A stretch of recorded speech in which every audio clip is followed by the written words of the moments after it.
हम सब अपने जीवन को जीने के लिए हमेशा एक अधिकार की मांग करते हैं और यह जो अधिकार है उस अधिकार के लिए हम सभी प्रयत्नशील हैं, क्योंकि जीव का जन्म जिस समय इस धराधाम पर होता है उस समय से ही अधिकारों की जो श्रृंखला है वह प्रारंभ हो जाती है। बेटा या बेटी जिस भी रूप में इस संसार में आता है, तो बेटा के आने से पहले ही पिता जो है वह अपने पुत्र के ऊपर अधिकार जो है वह जताता है कि यह मेरा जो है पुत्र है। माता जो है वह भी पुत्र पर या पुत्री पर अपना अधिकार बताती कि यह मेरी पुत्री है, और इसी संदर्भ में घर के जो भी सदस्य हैं वह उस अधिकार की श्रृंखला में कोई उसे भतीजा बनाता है, कोई उसे भांजा बनाता है, और जीव जन्म लेते ही अधिकारों के बंधन में बंध जाता है। अब बात संबंधों के अधिकार की यदि की जाए तो ये अधिकार की अधिकता जीव में क्यों है और किस कारण आती है, ये बड़ा ही सुंदर और एक विचारणीय प्रश्न है। अब सबसे अच्छी बात तो यह है कि जो पिता पुत्र के ऊपर अधिकार बता रहा है, स्वाभाविक है कि उस पिता के अधिकार का जो तात्पर्य है पुत्र से वह कहीं ना कहीं प्रेम से जुड़ा हुआ है, क्योंकि अधिकार व्यक्ति वहीं रखता है जहां उसका संबंध हो, और संबंध जो है वह बिना प्रेम के नहीं रहता। संबंध और प्रेम ये दोनों ही एक दूसरे के अन्योन्यान्य है, क्योंकि प्रेम के बिना संबंध और संबंध के बिना प्रेम, इन दोनों का अलग अलग रहना संसार में संभव नहीं। अब चाहे सांसारिक बातें करें चाहे पारलौकिक बातें करें, लौकिक और पारलौकिक दोनों बातों में ही चाहे भक्त का भगवान से संबंध हो चाहे जीव का जीव से संबंध हो, यह संबंध पूर्ण रूप से प्रेम के अंतर्गत ही आता है। और प्रेम जहां से अपनी आधिकारिकता को हमें सौंपता है, वहीं से यह अधिकारिता जो है या अधिकार जो है वह हमारे साथ संबंध स्थापित कर लेता है, जोड़ लेता है। अब कभी कभी इस अधिकार में एक सूक्ष्म अहम का प्रवेश हो जाता है अल्पज्ञ बुद्धि के कारण। तो यह जो प्रेम रूपी संबंध है यह अहंकार के वशीभूत होकर थोड़ा दूषित हो जाता है, मलिन हो जाता है। तो अधिकार में जब तक संबंध व्याप्त है अहंकार रहित, तब तक तो वह प्रेम के अपने उच्चतम बिंदु पर है। लेकिन जिस दिन से इस अधिकार में अहंकार आ गया कि यह पुत्र मेरा, पुत्र वह जब भी था जब पैदा हुआ, और जब आप हैं तब भी रहेगा, और आपके जाने के बाद भी पुत्र आपका ही कहलाएगा। लेकिन जिस दिन से उस मेरे पुत्र में अपनत्व जागृत हुआ, उसी समय से उसमें मलिनता या विवेक शून्यता या अहंकार प्रवृत्ति जो है जागृत हो गई। मैं होना कोई बुरी बात नहीं है, क्योंकि मैं जो है वो स्वयं एक वचन होके ब्रह्म का द्योतक है। ब्रह्म निराकार है, निर्विकार है, दोष रहित है, और वर्णन के लिए बहुत सारे शब्द हैं, शब्दों से ब्रह्म को तौला भी नहीं जा सकता। लेकिन उस मैं में जिस समय मेरापन आ गया, तो उसी समय से मैं जो है वह दूषित हो गया, मलिन हो गया, और उसकी मलिनता के कारण ही हमारे द्वारा जनित जो कर्म है वह भी दूषित हो गए, स्वार्थी हो गए और क्षणिक हो गए। क्योंकि जब से इस जीव ने जन्म लिया, उसी समय से अधिकारों के वशीभूत होकर कर्मों के बंधन में बंध गए। अब जब कर्म करेगा तो उस कर्म के द्वारा जो अर्जन होगा, चाहे वो पुण्यार्जन हो, चाहे पापार्जन हो, चाहे पुण्य और पाप से रहित कोई भी विषय हो, उन दोनों से प्राणी को आबद्ध होना ही पड़ेगा। उसकी आबद्धता से वह कैसे छूट सकता है और छूट के कैसे अपने इस सांसारिक अधिकार को पारलौकिक अधिकार बना सकता है, जो उसका जन्मजात अधिकार है। बहुत समय पहले जब भारत आजाद नहीं हुआ था, तो एक नारा आया था कि तुम मुझे खून दो, मैं तुम्हें आजादी दूंगा। इसी तरह एक और आया था कि आजादी मेरा जन्म सिद्ध अधिकार है, मैं इसे लेकर रहूंगा। तो जिस तरह ये दो स्लोगन मैंने आपको दिए आजादी के समय पे, और भी बहुत सारे हैं, तो उनमें से एक तुम मुझे खून दो, और दूसरा जो मैंने बताया वो आजादी मेरा जन्म सिद्ध अधिकार है। तो जिस तरह आजादी मेरा जन्म सिद्ध अधिकार है, उसी तरह इस जीव के जन्म लेने के बाद मुक्ति जो है वह भी उसका जन्म सिद्ध अधिकार ही है। क्योंकि जो जीव इस धराधाम पर आया है वो कभी ना कभी तो ईश्वर से उत्पन्न हुआ है, तो ईश्वर में जाके ही मिलेगा। अब उसमें देर सवेर कितनी ही हो जाए, तो जब यह अधिकार की बात यह समझ ले कि यह वास्तव में मेरा जन्म सिद्ध ही अधिकार है कि मैं मुक्ति लेकर रहूंगा, तो जब हम आजादी ले सकते हैं, इतनी कठिनता से ले सकते हैं, 700, 800, 1000 साल गुलाम लेने के बाद, एक किसी महापुरुष के कथन अनुसार, तो उसी तरह हम यदि अपने ऋषि मुनियों की बात पर गौर करें, अपने शास्त्रों पर गौर करें, या इनको हम नहीं भी जान पाए जीवन में, तो हम अपने मन की बात को ही पढ़ लें, जान लें, तो इस जीव की जो मुक्ति है वह उसके अधिकार के अंतर्गत आ जाती है, अधिकार क्षेत्र से बाहर नहीं जाती। अब जैसा कि रोज के सत्संग में हम लोग कुछ ना कुछ जो संदर्भ विषय उठाते हैं, उससे संदर्भित हम कोई एक ऐसा प्रसंग आप लोग को जरूर सुनाते हैं जिससे वो बात सरलता से आप के हृदयस्थ हो जाए। क्योंकि कुछ बातें इतनी गूढ़ होती हैं कि जिन्हें केवल शास्त्र का अध्ययन करके ही आप अपने जीवन में उतार सकते हैं।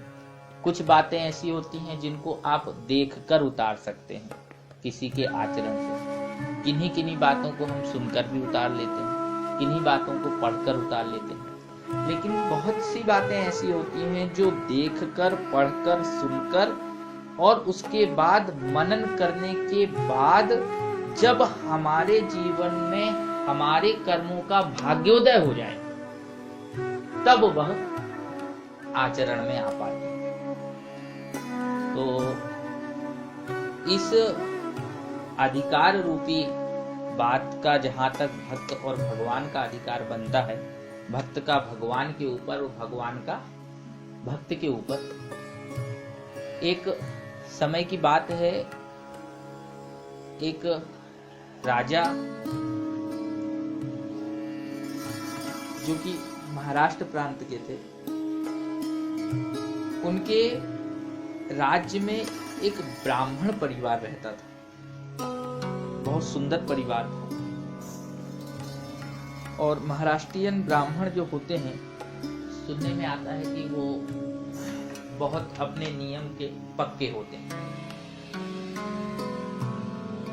उन ब्राह्मण परिवार में 2 भाई थे और दोनों ही भाई जो हैं वो विद्वान और धनवान दोनों ही थे। दोनों ने एक साथ शिक्षा का अध्ययन किया, दोनों ने धन भी कमाया, पिता का पैतृक धन था उसका संरक्षण भी किया। और धीरे धीरे उनके पौरोहित्य कर्म से, जो वो पौरोहित्य कर्म करते थे ब्रह्मकेश्वर आदि क्षेत्र के पास में, तो उस पौरोहित्य कर्म से उनकी थोड़ी थोड़ी कीर्ति भी बढ़ने लगी। अब चूंकि विद्वान थे तो सहनशील होंगे ही, धैर्यवान होंगे ही, विद्यावान होंगे ही। कुछ ऐसे सामान्य गुण होते हैं जो ब्राह्मणों में स्वतः ही होते हैं, अन्य वर्णों की अपेक्षा, अन्य वंशों की अपेक्षा। तो ब्राह्मण कुल में जन्म लेने के बाद भी दोनों की जब कीर्ति बढ़ने लगी तो धन एक ऐसी विषय है और विषयों से जनित एक ऐसी वासना है जिसके कारण भाई भाई में बैर उत्पन्न हो जाता है। तो पिता की जो पूंजी थी, उस पूंजी को आपस में बांटने की और बांटकर एक दूसरे से ज्यादा हड़पने की जो इच्छा है उनके मन में जागृत हो गई। और समय पाकर धन को तो बांट लिया गया, लेकिन ईर्षा, क्लेश और द्वेष और बैर को नहीं बांटा जा सकता। और इसके फलस्वरूप बात यह हुई कि दोनों उस राज्य की जो प्रजा थी, जो मंत्री थे, यहाँ तक कि राजा के समझाने पर भी नहीं समझे और दोनों ने एक दूसरे के ऊपर प्रहार कर दिया। और उस प्रहार के फलस्वरूप दोनों ही भाइयों की जो है मृत्यु हो गई। दोनों भाइयों की मृत्यु हो जाने के फलस्वरूप उस परिवार में कोई भी ऐसा व्यक्ति नहीं बचा जो उस समय उस परिवार की देखरेख कर सकता। तो उस परिवार में जो बड़ा पुत्र था उसके एक पुत्र था और जो छोटा पुत्र था उसके भी एक पुत्र था। बड़ा पुत्र जो था उसका नाम भगवान की कृपा स्वरूप उसके पिता ने विट्ठल रखा, क्योंकि यह नाम जो है महाराष्ट्र में काफी प्रचलित है। और इसके अलावा वो दोनों बहुएं जो उस घर में थी, पिता का तो पहले ही स्वर्गवास हो गया था दादाजी का, तो अब उन बहुओं की जो भी आपसी सामंजस्य बना हो, लेकिन यह विट्ठल जो है समय पाकर पूर्व ही शिक्षा अध्ययन के फलस्वरूप बोध को जल्दी प्राप्त हो गया। और जब इसे बोध हुआ तो एक दिन इसने अपनी माता से पूछा कि माँ, ऐसा क्या कारण हुआ कि पिताजी हमें छोड़कर जल्दी चले गए। माँ बेचारी सीधी सादी थी, धर्मपरायण स्त्री थी, साध्वी थी। तो जैसा जैसा घटा था वैसा वैसा माँ ने जो है पुत्र को बता दिया कि बेटा, तुम्हारे पिता और तुम्हारे पिता के भाई, ये अपने पुत्र की 2 संतानें थी और दोनों में ही धन को लेकर इतना विवाद बढ़ा कि आपसी कहासुनी और बातें इतनी बढ़ गई कि दोनों ने एक दूसरे पर प्रहार करके अपने आप को मृत्यु के मुंह में डाल दिया। माता की ऐसी बातें सुनकर विट्ठल के मन में विचार आया, क्योंकि उम्र अभी बहुत खास ऐसी बड़ी नहीं हो गई थी, बालक ही रहा होगा, लेकिन बालक में समझ तो आ ही जाती है कि इस पूरे प्रहार का जो कारण है या मेरे पिता का जाने का जो कारण है वह धन ही है। और धन हो अच्छी बात है, लेकिन धन के लिए ये मेरा हो, यह भाव जब आएगा तो यह मेरे मन को भी इसी तरह दूषित करेगा और मुझे भी जो है वह ईश्वर की भक्ति प्राप्त नहीं होगी या ज्ञान प्राप्त नहीं होगा और ये धन जो है मुझे सांसारिक बंधनों में बांध लेगा। ऐसा देखकर वह अपने पिता की कमाई हुई जितनी अर्जित संपत्ति थी उसको त्याग कर सत्संग में जाने के लिए उन्मुख हो गया और साधु संतों के साथ बैठ बैठकर उसको इतने संस्कार जागृत हो गए, चाहे उसके नाम का प्रभाव कह लो, चाहे पिता की पुण्याई कह लो, कि धीरे धीरे जो है उसका मन जो है वह भजन कीर्तन में और सत्संग में प्रवेश करने लगा। अब जब प्रभु की कृपा होनी होती है तभी ऐसे संयोग बनते हैं कि इतनी कम उम्र में व्यक्ति को पूर्ण रूप से भजन और सत्संग की प्राप्ति हो जाए। अब देखते देखते उस भजन कीर्तन के प्रभाव से उस बच्चे की जो है अपनी अवस्था में कहीं पर भी समाधि लग जाती है। जैसे वो खड़ा है और उसने कीर्तन किया विठ्ठल विठ्ठल विठ्ठला और 5 मिनट हुआ, 15 मिनट हुआ, घंटा, 1.5 घंटा हुआ, इतने में वो समाधिस्थ हो जाता था। और खड़े होकर ही कीर्तन करने का विधान है तो खड़े खड़े उसकी 3-3 घंटा की समाधि लग जाती है। तो यह देखकर जो साधु पुरुष थे, जो इस चीज को जानते थे कि इसकी अवस्था क्या है, यह किस चीज को प्राप्त हो रहा है, तो वो बड़े प्रसन्न होते। इतनी कम उम्र में इसने इतने उच्च पद को भक्ति वैराग्य में पा लिया, जिसको बड़े बड़े ऋषि मुनि जो है हजारों साल तपस्या करके नहीं पा पाते, वह समाधि तक पहुंचना तो बड़ा कठिन हो जाता है। तो ऋषि मुनि साधु संत बैरागी जो भी उसके संपर्क में आए वो तो बड़े खुश हैं, लेकिन जो सांसारिक अल्पज्ञ पुरुष हैं वो उसकी इस स्थिति को देख के हंसी और मजाक उड़ाए। ये दंभी है, यह आलसी है, कोई काम नहीं करना चाहता, पिता का कमाया हुआ बहुत सारा धन है और दोनों भाई ने जब धन के लिए ही प्राण गंवा दिए तो अब पुत्र को धन कमाने की क्या आवश्यकता है। तो संसार के जैसे जैसे लोग रहते हैं वैसे जितने भांति भांति के मुंह भांति भांति की बातें हम लोगों ने की। माता ने भी अपने पुत्र की ये स्थिति देखी कि इतनी कम उम्र में मेरे पुत्र की यदि ऐसी स्थिति ना हो जाए तो ये संसार से विलग हो जाए, कहीं साधु बैरागी ना बन जाए, तो इसका विवाह कर देना चाहिए। असमय पे शीघ्रता में ही विवाह कर दिया गया और पहले के रीति रिवाज भी थे कि कम उम्र में विवाह हो भी जाया करते थे। विवाह हो गया संपन्न, लेकिन विट्ठल की जो स्थिति थी उसमें कोई बदलाव नहीं आया, क्योंकि उसे यह मालूम था कि ये जितने भी सुख सुविधाएं हैं ये सब की सब क्षणिक। धीरे धीरे उसकी कीर्ति फैलने लगी और एक दिन अचानक ही राजा को जो है यह ध्यान आया कि मेरे राज्य में 2 बड़े विद्वान भाई रहते हैं, उनके पुत्रों का और पत्नियों का क्या हाल है, तो कुछ पता लगाया गया। तो उन्होंने अपने जो दूत हैं उनको भेजा। पता चला कि उनका जो बड़ा पुत्र है विट्ठल, उसकी तो बड़ी अच्छी स्थिति है, बहुत अच्छा भक्त बन चुका है, वह भगवान की उसके ऊपर कृपा भी है। तो राजा को जब ये सूचना मिली कि बड़ा लड़का आज भी जो है भक्ति भाव में है, तो राजा ने सोचा क्यों ना मैं इसको अपने यहाँ आतिथ्य के लिए बुलाकर अपने कुछ धन को शुद्ध कर। मेरे राज्य में ना जाने कितने प्रकार का कर आता है, किस किस रूप में आता है, जुए से आता है, चोरी से आता है। तो ऐसे महापुरुषों के यदि चरण पड़ जाएं तो उससे हमारा जो धन है वो शुद्ध हो जाएगा, धन शुद्ध हो जाएगा, तो हमारा राज्य की जो कीर्ति है और इसकी जो स्थिरता है वह स्थायी हो जाएगी।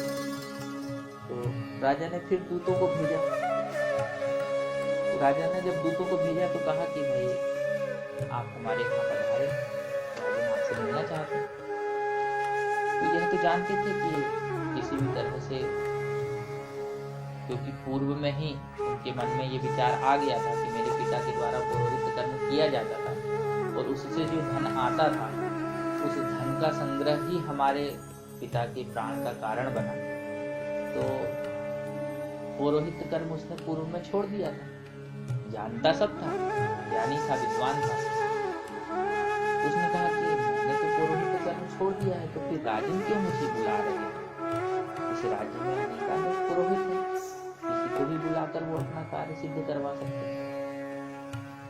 तो दूतों ने जितना कहा सुना, समझ में आया, लेकिन उस ज्ञानी से कौन बात कर सकता था। तो दूतों की नहीं चली, तो दत्ता वो लोग राजा के पास लौट गए। उन्होंने कहा कि विठल दास जी जो है वो नहीं आना चाहते, विठल दास जी नहीं आना चाहते हैं। और प्रसन्नता हुई, मैंने इतना धन लेने का लालच किया, इतना सब कुछ किया, और ये बैर भाव को त्याग कर बैरागी पुरुष जो है, त्यागी पुरुष जो है, कितना बड़ा जो है तपस्वी कहलाया, कितना बड़ा भगवान का भक्त कहलाया, जो राज्य का निमंत्रण स्वीकार नहीं कर रहा है।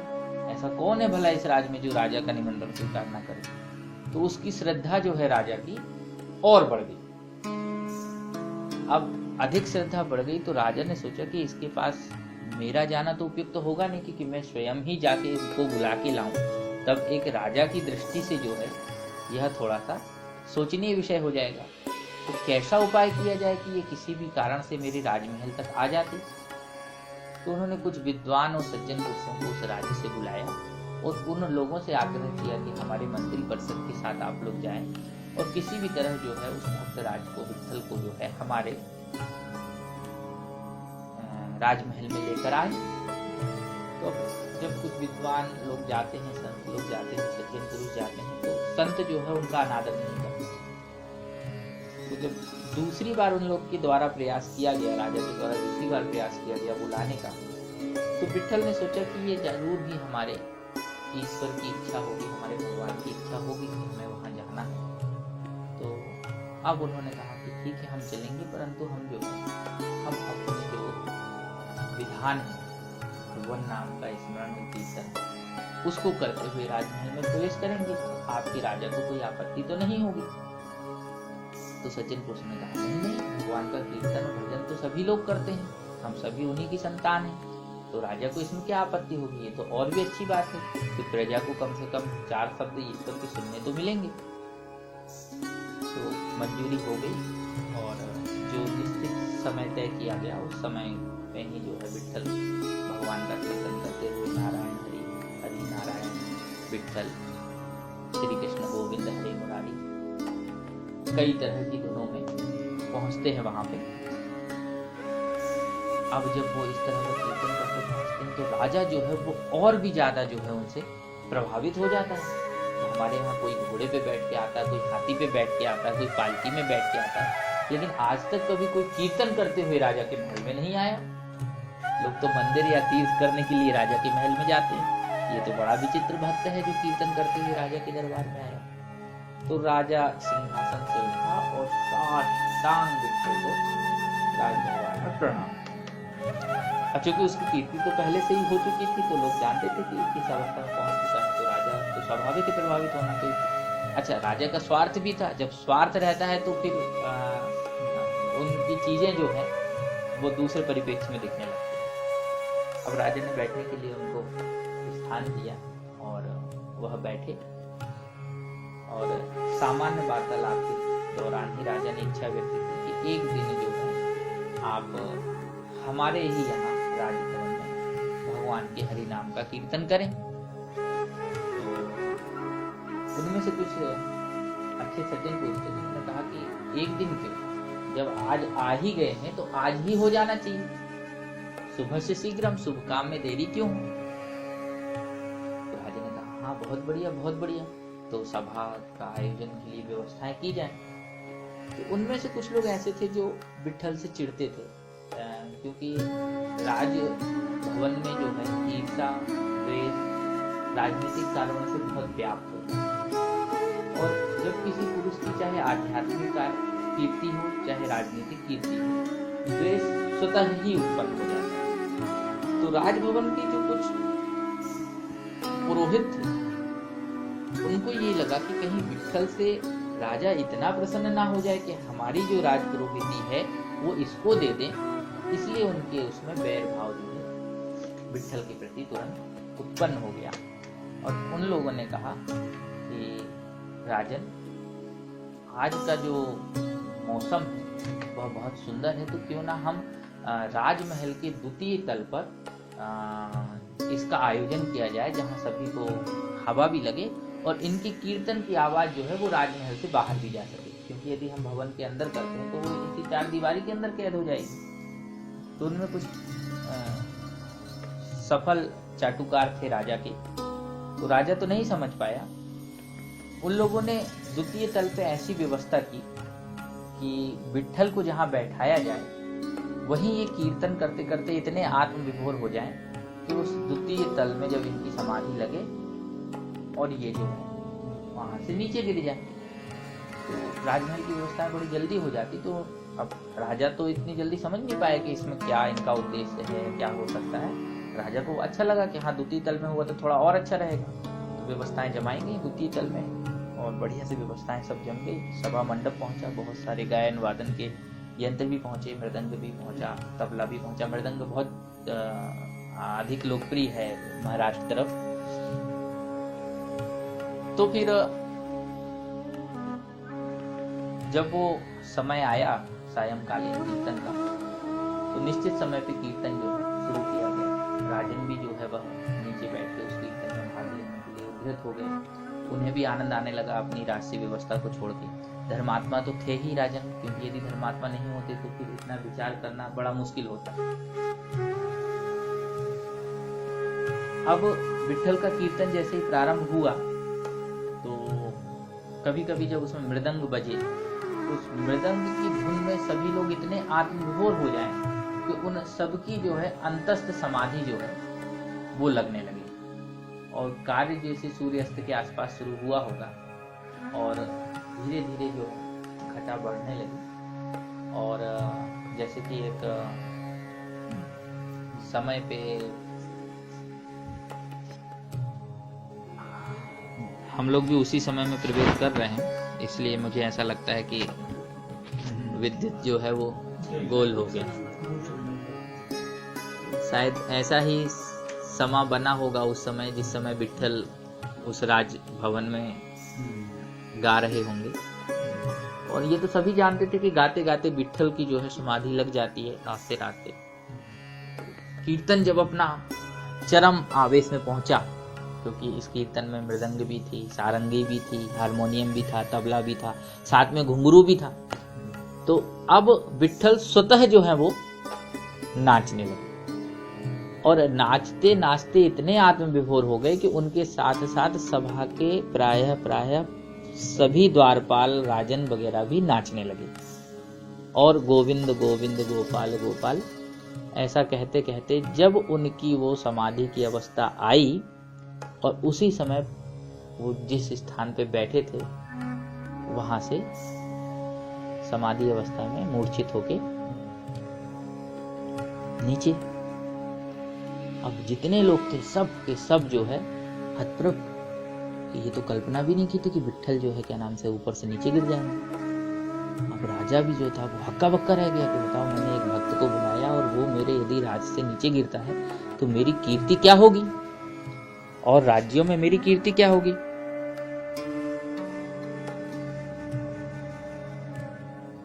तो नीचे गए राजा, नीचे जाके देखा तो विट्ठल के तो प्राण पत्ते उड़ गए, सांस भी नहीं थी। राजा को बहुत दुख हुआ, बहुत आंसू बहाए उसने। और बाकी जो ईर्षावान पुरोहित लोग थे वो तो बड़े प्रसन्न हो कि देखो हमने कुछ ही घंटों में नए पुरोहित जो आने वाला था राजा के राज्य में, जो हमारी रोजी रोटी पे लात मारने वाला था, उसका सफाया कर दिया। अब राजा ने स्वयं जो है विट्ठल को अपने हाथ हाथ से उठाया और किसी तरह जो है लेकर उनकी माता के घर पत्नी के सामने पहुंचे। विवाह हुए बहुत ज्यादा समय भी नहीं हुआ था। अब पहुंचे तो अब माता के हृदय में यदि कोई पुत्र सामने चला जाए तो वह दुख जो है हम लोग नहीं कल्पना कर सकते किसी भी तरह। तो राजा ने अपनी बातों के अनुकूल जैसा भी समझाना बुझाना था वो किया, और जो भी धन दे सकता था, धन की तो कोई बात ही नहीं थी, तो धन वगैरह दे के संतुष्ट किया। लेकिन उन्हें धन की आकांक्षा तो थी नहीं, भाई पुत्र के सामने धन क्या ठहरे, वो पहले का भी था। लेकिन तब भी राजा का कर्तव्य था, वहां तक गए थे तो राजा ने धन दे दिया। जैसे कि आजकल की सरकारें करती हैं, कभी कोई खत्म हो जाता तो 1 लाख, कभी कोई खत्म हो गया तो 40 लाख। आजकल ऐसे मुद्दे भी हो रहे हैं कि किसी को 40 लाख क्यों, किसी को 1 लाख क्यों।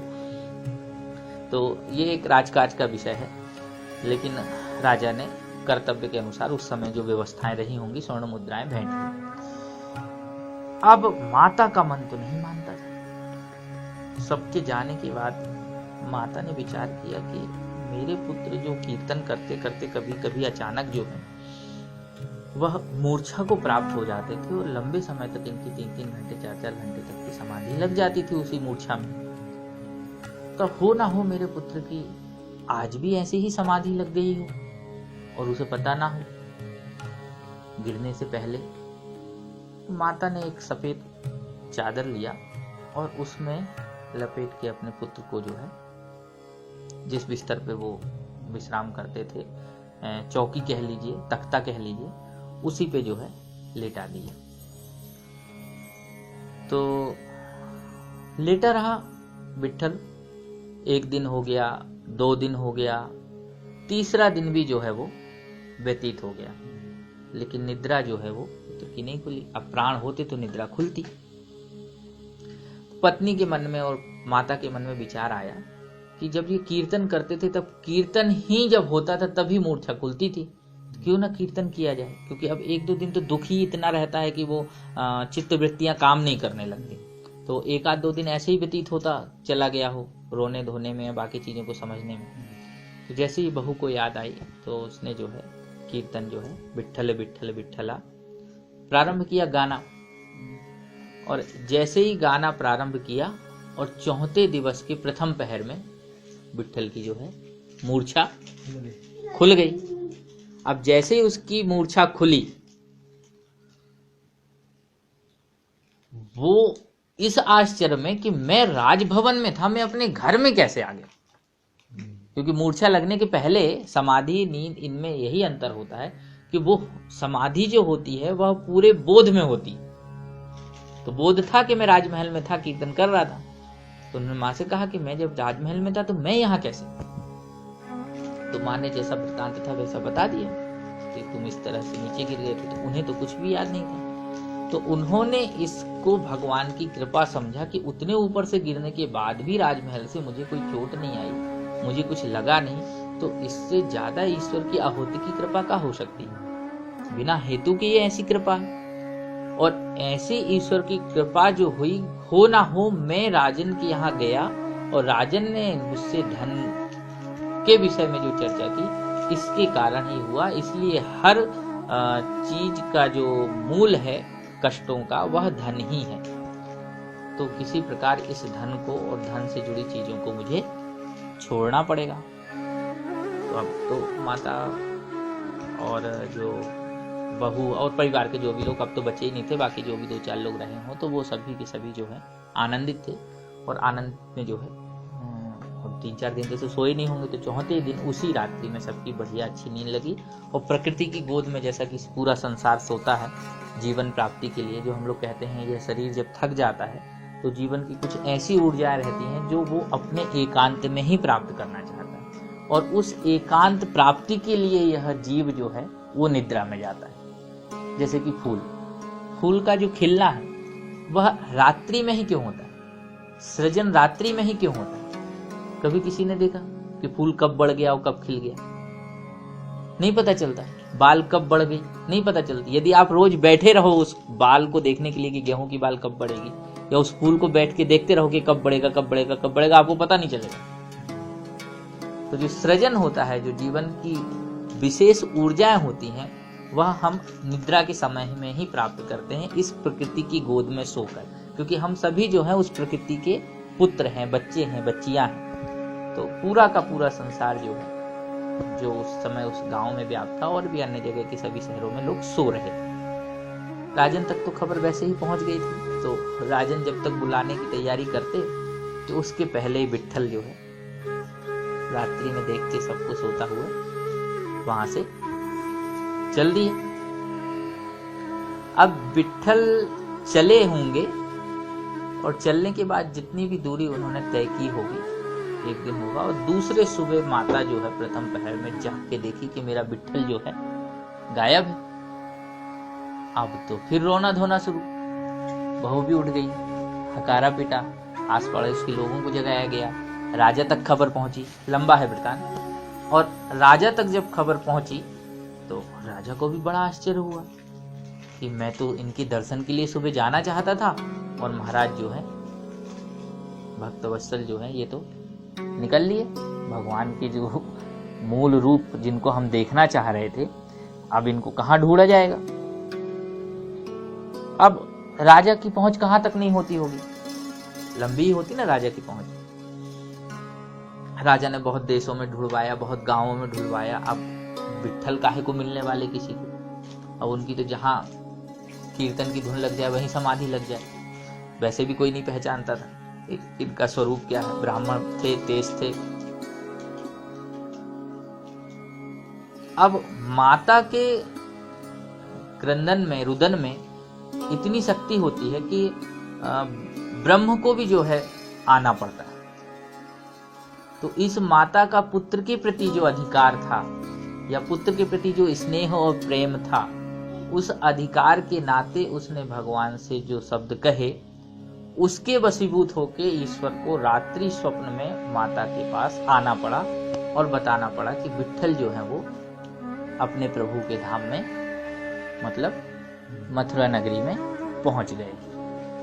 अब माता को जैसे ये पता चला तो माता सुबह से बहू को ली और लेके जो है दोनों के दोनों मथुरा नगरी पहुंचे। जब मथुरा नगरी पहुंचे तो वहां देखा कि विट्ठल तो यार यहाँ है अपने गोविंद के पास। तो इस गोविंद के पास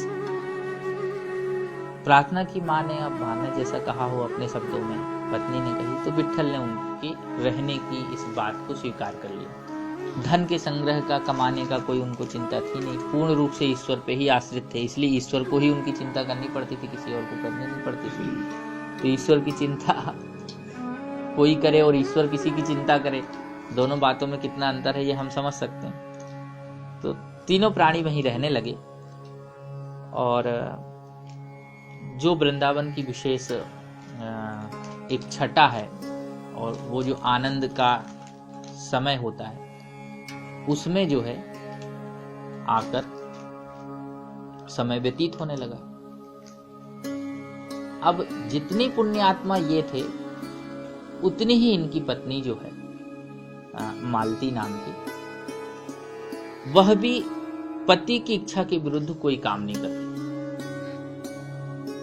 तो एक दिन संयोग ऐसा बना उस वृंदावन में कि उस समय चूल्हे हुआ करते थे। तो चूल्हे के लिए मिट्टी काफी अच्छी पवित्र जगह से लाई जाती थी।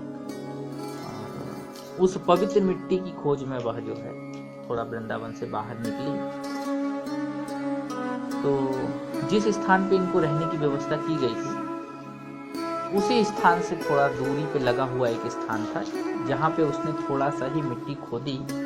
तो वहां एकाएक उसने देखा कि उसे शंख, चक्र, गदा, पद्म हाथ में लिए एक भगवान का विग्रह जो है कुछ बड़ा सा दिखाई दिया, और उसी के साथ जो है बहुत सारा धन भी दिखा। तो भगवान को देखकर मन हुआ कि भगवान को ले लूं और धन को छोड़ दूं, क्योंकि ये धन तो सभी दुखों का कारण है, और मेरे पति का आदेश भी है और उनका जीवन का आचरण भी है। आदेश और आचरण दोनों है। तो उन्होंने धन को कभी हाथ भी नहीं लगाया, और पिता से जनित बात भी वो जानती थी। तो उसके मन में उस धन को लेकर लेस मात्र भी लोभ नहीं जागा। कोई अन्य जीव होता तो उसके मन में जो है आ जाता ये विकार कि हम किसी भी तरह से जो है इस धन को ले लें और ईश्वर को छोड़ दें, या ईश्वर को भी ले लेता, कुछ करता, लेकिन लोभ तो जरूर आता 1 मिनट का। दौड़ी दौड़ी अपने पति के पास गई और जैसा जैसा वृतांत देखा था तो उसने बता दिया। तो विट्ठल ने भी कह दिया कि भाई जिसकी जमीन है उस मालिक को बुला लाओ, उसकी जमीन में धन निकला हुआ है और भगवान भी जो है। तो बुलाया गया उस मालिक को जिसकी जमीन थी।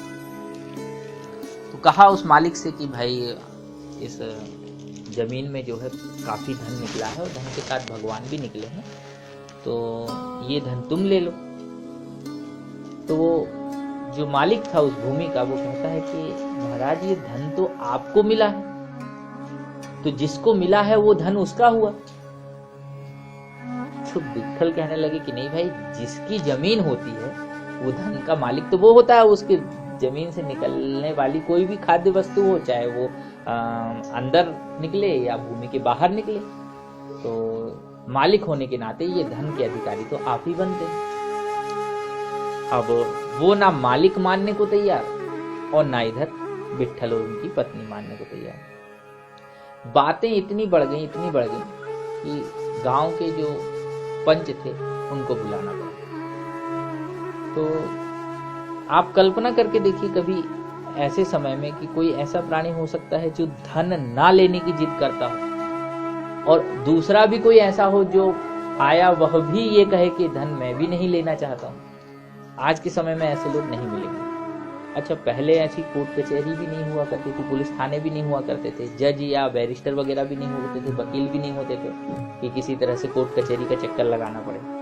5 लोग उस गांव के संभ्रांत जुड़ जाते थे और उन 5 लोगों के कहे अनुसार जो निर्णय होता था उस निर्णय का ही सभी लोग गांव वाले पालन कर लेते थे। तो पंचों के सामने जो है ये बात रखी गई।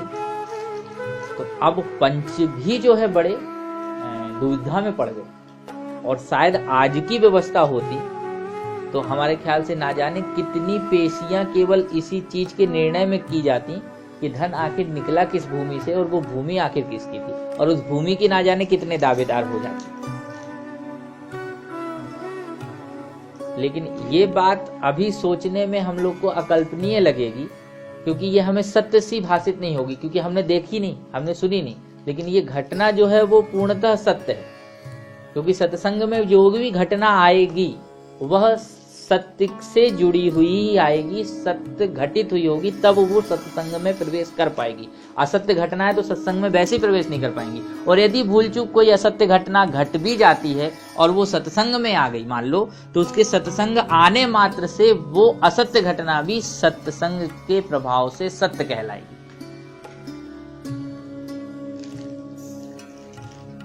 तब पंचों ने विचार किया और काफी विचार के बाद उन्होंने कहा कि भाई ये जो धन निकला है वह धन के साथ में भगवान का विग्रह भी निकला है, भगवान विष्णु साक्षात निकले हैं उसके साथ में। तो यह धन ना विट्ठल जी लेना चाहते हैं क्योंकि यह भगवान के सेवक हैं, और ना ये धन जो है वह ये मालिक लेना चाहता है जिसकी यह भूमि है।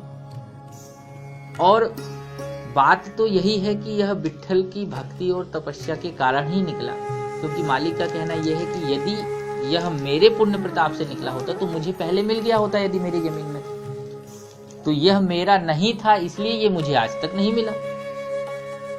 और ये क्योंकि विट्ठल का है, क्योंकि ये भगवान के भक्त हैं, इसलिए विट्ठल का अधिकार इस पे ज्यादा बनता है। तो जब दोनों ही बातों में सहमति नहीं व्याप्त हुई तो पंचों ने यह निर्णय किया कि इस मूर्ति और इससे जुड़ा हुआ जो धन है वो इसी के संरक्षण और भगवान के मंदिर निर्माण के लिए लगा दिया जाए। और वही मंदिर जो है आज भगवान का वृंदावन में है, और उस मंदिर में भगवान का विग्रह है, और उस विग्रह से जनित जो मंदिर है उसी में भगवान विट्ठल जो यह स्वरूप में आए, भक्तराज बनकर आए। विट्ठल दास जी ने भगवान की सेवा की, मंदिर बन गया। जिसकी वो भूमि थी मालिक की, उसी भूमि पर वह बना, तो वह भी जो है धन्य हो गया उनकी कृपा से, और वह भी भक्त श्रेणी में परंपरा में आके कम से कम समय में जो है केवल लोभ ना करने के कारण उतने ही पुण्य का भागी बन गया जितना कि पुण्य विट्ठल ने इतने समय में लिया था। दोनों ही जो है भगवान के धाम जाते हैं, उनकी मुक्ति होती है। भगवान के दर्शन तो उन्हें पहले भी प्राप्त हो चुके थे। भगवान स्वतः ऐसे भक्तों के पीछे जाते हैं जिनकी रसधूली लेने के लिए वो परेशान होते हैं। आखिर गोलोक में यही ना कहा उन्होंने, राधा से कहा, गोपियों से कहा, यहाँ तक नारद जी से भी यही कहा कि भाई मेरे पेट में दर्द हो रहा है, तो ये कैसे ठीक होगा। सभी ने कथा सुन रखी है। तो वही बोले कि बस वो तो मेरे भक्तों की चरणों की धूली मिल जाती। अरे हम नारद जी, मैं आपको कौन से नरक में जाऊंगा, मुझे तो नरक में भी जगह नहीं मिलेगी। रानियां भी इसी तरह जो है वो कहने लगी, लेकिन जो गोपियां थी वो कहने लगी कि मेरे कान्हा का यदि दर्द मिट जाए तो हमें धूली क्या किसी भी नरक में जाना हो दे दी। तो ऐसे भगवान जो है उनकी लीलाएं और भगवान के भक्तों की लीलाएं हम लोग सुन के ही धन्य हो सकते हैं। कभी दर्शन का सौभाग्य मिलेगा, आज नहीं कल। इसी आशा में बोलिए भक्त और भगवान की, श्री आनंद कंद दयालु भगवान की, बांके बिहारी लाल की, हनुमंत लाल जी महाराज की।